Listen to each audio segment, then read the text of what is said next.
Il y avait un temps où le rire résonnait dans ses murs, un temps où le père d'Aïcha la soulevait dans les airs et l'appelait sa petite étoile. C'était un temps d'or. Il lui disait « Tant que je suis là, personne ne te touchera ». Il était un géant, un protecteur, mais les géants aussi finissent par tomber. Le jour de son enterrement, le ciel lui-même semblait pleurer. Aïcha tenait la main de Karim, son frère aîné. Elle pensait qu'il avait repris le flambeau. Elle se trompait. Après le départ des invités, le silence s'installa. Pas un silence de paix, mais un silence de vide. L'argent cessa de rentrer. Les dettes commencèrent à ramper sous la porte. D'abord, les bijoux de la mère, puis les tapis, puis les meubles. Chaque objet vendu emportait un peu de leur dignité. Les frères devinrent des ombres.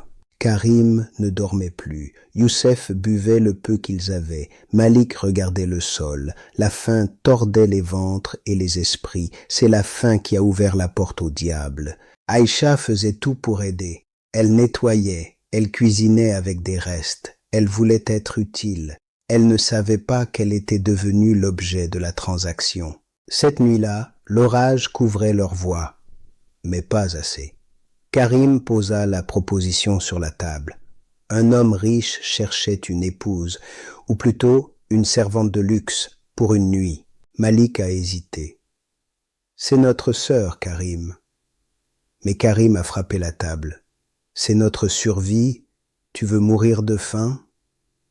Le silence de Malik fut sa signature. Derrière la porte, Aïcha étouffa un cri.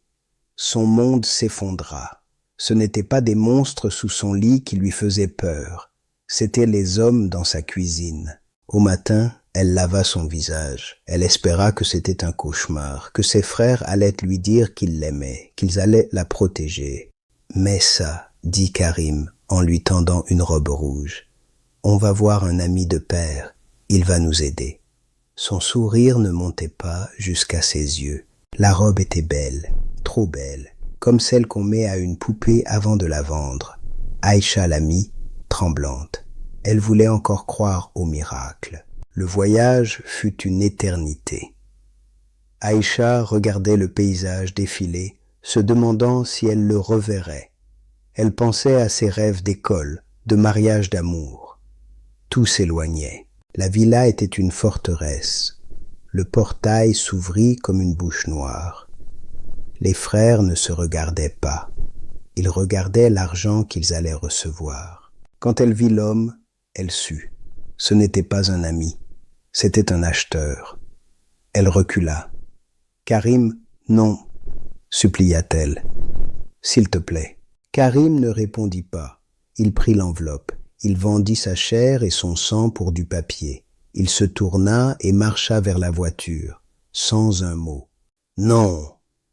Le cri d'Aïcha déchira la nuit, mais le portail claqua. Un son définitif, brutal. Elle était seule, vendue par ceux qui devaient être ses remparts. Dans le silence qui suivit, quelque chose se brisa en elle. L'innocence était morte. La survie commençait. Partie 2. La survie. Cette nuit-là, le temps s'est arrêté. Chaque seconde était une éternité. Aïcha a appris que le silence pouvait être plus violent qu'un cri. À l'aube, la porte s'est rouverte. Pas pour la libérer, mais pour la jeter. L'homme n'a même pas dit un mot. Il l'a poussée dehors comme on sort une poubelle. Elle a marché. Elle ne savait pas où aller. Rentrer? Impossible. La honte était un mur infranchissable. Ses frères avaient brûlé le pont du retour. Elle s'est arrêtée au bord d'un pont. L'eau semblait l'appeler. C'était facile d'oublier. Mais une voix en elle, la voix de son père peut-être, a dit non. Aïcha a choisi la vie. Une vie dure. Elle a dormi dans des parcs. Elle a mangé ce qu'elle trouvait. Elle est devenue invisible aux yeux du monde. Un jour, une vieille femme lui a donné un seau et une éponge. « Nettoie », a-t-elle dit. Aïcha a nettoyé. Elle a frotté jusqu'à ce que ses mains saignent. Chaque coup d'éponge effaçait un peu de la victime. Elle ne serait plus jamais une marchandise. Elle serait une guerrière. Elle a économisé chaque centime. Le jour, elle travaillait. La nuit, elle lisait. Les livres ne trahissent pas. Les livres ne vendent pas leur sœur. Le savoir est devenu son armure. Les années ont passé. 1, 2, 5, 10. La jeune fille brisée est devenue une femme. La ville a changé et Aïcha aussi. Elle n'était plus femme de ménage. Elle dirigeait une équipe. On l'appelait Madame. On la respectait. Mais personne ne connaissait son secret. Parfois, en regardant la ville depuis son bureau, elle revoyait la villa, le portail noir et les dos de ses frères qui s'éloignaient. La douleur était toujours là. Elle n'avait pas oublié. Elle avait les moyens maintenant. Pas pour se venger avec violence, mais pour trouver la vérité. Elle a engagé des gens pour les retrouver. Un matin, un dossier est arrivé sur son bureau. « On les a trouvés », disait la note. Aïcha a ouvert l'enveloppe. Ses mains ne tremblaient plus. Il était temps. Le passé allait rencontrer le présent. Aïcha se leva. La petite fille était morte.